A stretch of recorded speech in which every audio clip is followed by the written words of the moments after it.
So, my social media profiles have read the following for years: trying to save the republic that afforded me liberty and opportunity for 6 kids and 6 grandkids so far, one post at a time. Hashtag, don't tread on me. Unfortunately, I feel that hope might have been in vain and is in danger of going unfulfilled. Right, let me explain. Okay, to be clear, the Bill of Rights was not written to create rights. I've gone over this. It wasn't meant to define newly created rights. It was understood by the framers that the rights in question were natural rights extended to man by God in perpetuity. So, the purpose of the Bill of Rights then was to enumerate, as a reminder, in a time like this, some of the more important rights, lest they be forgotten in a future day. In other words, the founders had very little trust in government. I don't know why our government seems to trust itself so much and wonder why we don't trust it. The founders didn't even trust it. Nor were these rights listed meant to exclude a whole host of other natural rights that were actually too numerous to list. Instead, the Bill of Rights outlined mandates to government not to interfere with the rights of the people. Government was, in fact, charged to protect those natural rights, as that was the understood purpose of any government of a free people. As stated in the Declaration of Independence, our founding document, quote, that to secure these rights, governments are instituted among men, deriving their just powers from the consent of the governed, end quote. So the list of the rights of the people could have gone on and on ad infinitum. But the framers knew that was impractical, and so I believe they put the stamp and the seal on the Bill of Rights through the 9th and 10th Amendments, in essence to say, all right, if there's anything we may have forgotten to mention, or if you thought was not included, put that out of your mind. These two amendments should clear that up, thus the 9th and the 10th Amendments. All right. As for the unenumerated rights, the 9th Amendment is clear about the existence of such, and it reads, quote, the enumeration in the Constitution of certain rights shall not be construed to deny or disparage others retained by the people, end quote. And that's the 9th Amendment. So in other words, the enumeration of some very important rights in the Bill of Rights was in no way thought or meant to be an exhaustive list of the rights retained by the people. Finally, we come to the 10th Amendment, which goes on to solidify the point, in my opinion, that was made in the 9th Amendment. And it reads, quote, the powers not delegated to the United States by the Constitution, nor prohibited by it to the states, are reserved to the states respectively or to the people, end quote. And that's the 10th Amendment. So in other words, the powers actually given to the government were few, and they were delineated, whereas the power and rights given to the people and possessed by the people respectively were manifold and too numerous to list exhaustively. Do we believe there is any rationale for the ordering of the amendments, the placement, such as the first and second? I believe there was, and I want to talk about that now. The First Amendment, to review, quote, Congress shall make no law respecting an establishment of religion or prohibiting the free exercise thereof, or abridging the freedom of speech or of the press, or the right of the people peaceably to assemble and to petition the government for a redress of grievances, end quote. So I believe the framers understood that the first and most important bedrock of a free society was the ability of the citizenry to speak freely, worship freely as they chose, assemble in the public square as well as privately, freedom of the press, and to be paid attention to when they sought redress of grievances. The government, therefore, was forbidden to enact any law in an attempt to curb these rights. Again, the amendment did not establish the rights. These rights pre-existed the government of the United States. And neither the legislative, executive, or judicial branches of government were allowed to regulate these things. They were forbidden. Now, the Second Amendment reads, quote, "A well-regulated militia, being necessary to the security of a free state, the right of the people to keep and bear arms shall not be infringed," end quote. The Second Amendment, like the first, was addressed to government.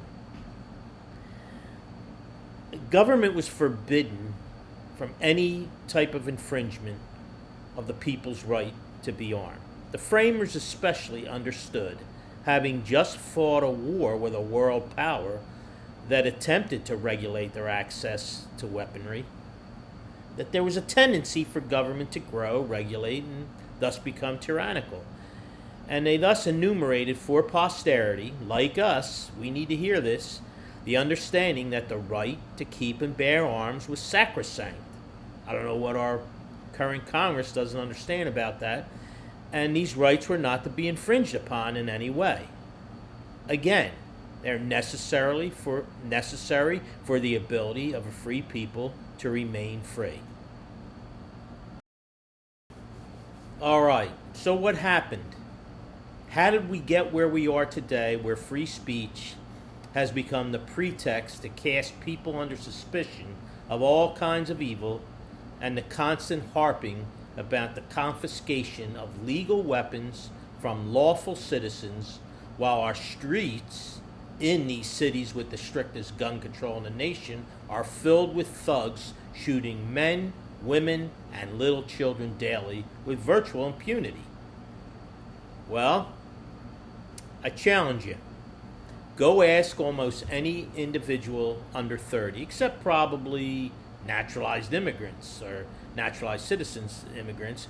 I mean, they probably know more about America than our young Americans do. But ask these Americans about the meaning of the Constitution or the Bill of Rights or the First or Second Amendment or the Declaration of Independence, and you'll probably get a blank stare. You know what the takeaway from that is? The public school educational system. It did its job spectacularly in removing any civic pride young Americans have in their country, or any respect for those who fought and died for this country to preserve their liberty. That has been accomplished. These young kids didn't have their liberty, their natural rights protected by the amendments, or the guarantees handed down to them through the Constitution taken away. They willingly gave them away while they were looking at their smartphones and living their lives on social media. They could care less about liberty as long as they had their stuff. Add to that a liberal sprinkling of hate for America taught to these kids by their educators.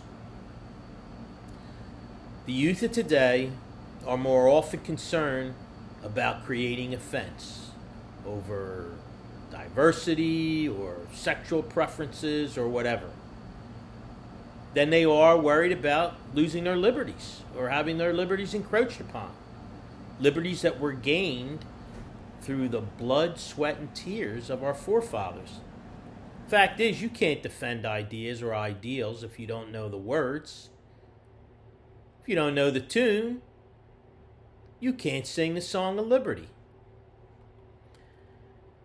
It's hard to keep the wolves at bay, the ones that want to shut you up and make you defenseless when half society agrees with them. People fail to understand they're only safe until the thing they say or do runs afoul of the revolution, and then their time is up. The jackbooted knock at the door will come for them. So how will this current crop of adults ready to take the reins of government, business and finance, education and society, understand the importance of the Constitution in the life of America when they know nothing about it? The The so-called adults to this point, that's us, have allowed anarchists and Marxists to take over our educational system and teach our children that America is evil. Our children believe it because they were never taught any real American history. Our leaders pronounce it. Look at Congress. In their ensuing ignorance, these kids hit the streets and ripped down historical monuments that they didn't understand anything about. And then they helped to elevate thugs like George Floyd and the BLM leadership to sainthood. They've never learned to question what was being fed to them. They just swallowed and then became mindless dweebs, crying about being called he or she instead of they or z, whatever the new term is.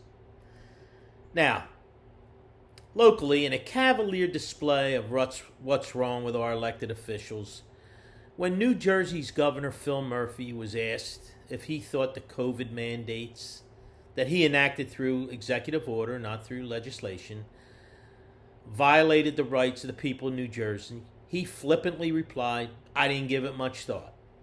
In a further question about his mandates and how they played against the Bill of Rights, he replied, quote, "The Bill of Rights is above my pay grade," unquote. I heard him. I saw him on TV. I wonder how he was able to swear allegiance to the Constitution in the first sentence of his oath of office when he never had any intention of following through on such a promise. He should be thoroughly repudiated at the ballot box by the voters of New Jersey for that comment alone. Look, 75 years ago, 18-year-olds and younger, kids who lied about their ages to defend liberty, were storming and dying on the beaches of France, fighting tyranny and fascism.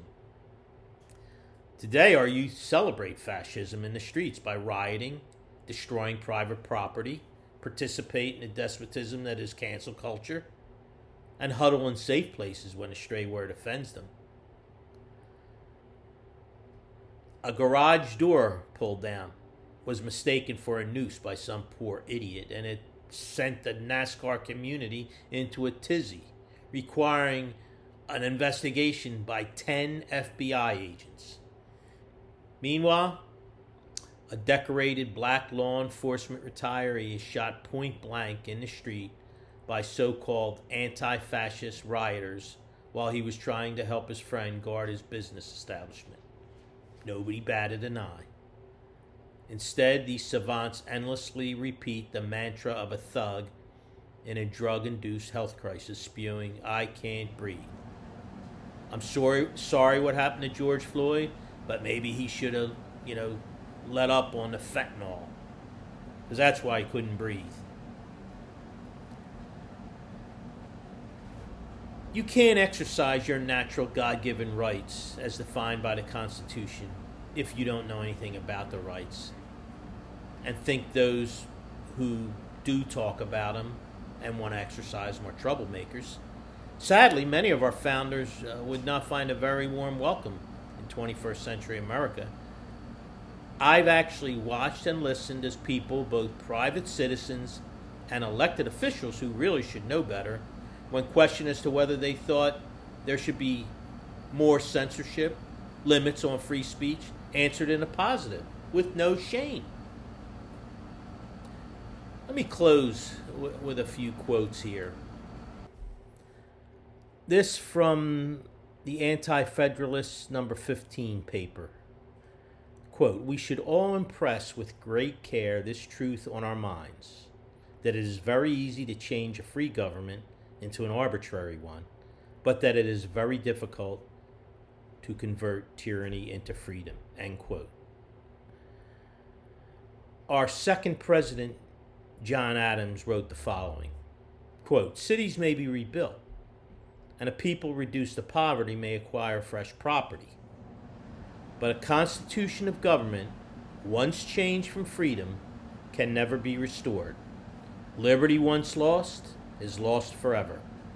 When the people once surrendered their share in the legislature and their right of defending the limitations upon the government and of resisting every encroachment upon them, they can never regain it," end quote.